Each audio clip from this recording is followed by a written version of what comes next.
జనసేన అధినేత పవన్ కళ్యాణ్ ఉమ్మడి పశ్చిమ గోదావరి జిల్లాలో రెండో రోజు పర్యటించనున్నారు. తాడేపల్లిగూడెం, ఉంగుటూరు నియోజకవర్గాల్లో నిర్వహించే వారాహి విజయభేరి బహిరంగ సభల్లో పవన్ పాల్గొని ప్రసంగిస్తారు.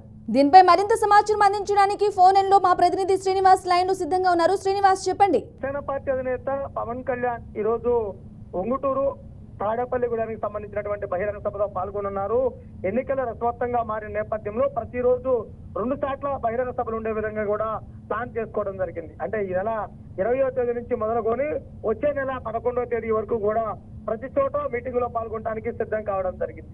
నిన్న నర్సాపురం, భీమవరం జరిగినటువంటి మీటింగ్లు దిగ్విజయంగా పూర్తి కావడంతో ఈ రోజు తాడేపల్లిగూడెం అలానే ఉంగుటూరు నియోజకవర్గాలలో పర్యటించనున్నారు. తాడేపల్లిగూడెంలో బొలిశెట్టి శ్రీనివాస్, ఉంగుటూరుకు సంబంధించి పద్మోట్ల ధర్మరాజు జనసేన పార్టీ తరఫునే ఈ ఎన్నికల్లో పోటీ దిగనుండి వారి విజయానికి కావాల్సిన విధంగా పవన్ కళ్యాణ్ కృషి చేయనున్నారు. అలానే చూసుకున్నట్లయితే కనుక ఒకవైపు చంద్రబాబు పాల్గొన్నటువంటి సభల్లో పాల్గొనడం, మరోవైపు బీజేపీ అగ్రనేతలు నరేంద్ర మోడీ అలానే అమిత్ షా ఎవరైతే పాల్గొంటారో ఆ సభల్లో కూడా పాల్గొనే విధంగా కూడా పవన్ కళ్యాణ్ షెడ్యూల్ చేయడం జరిగింది.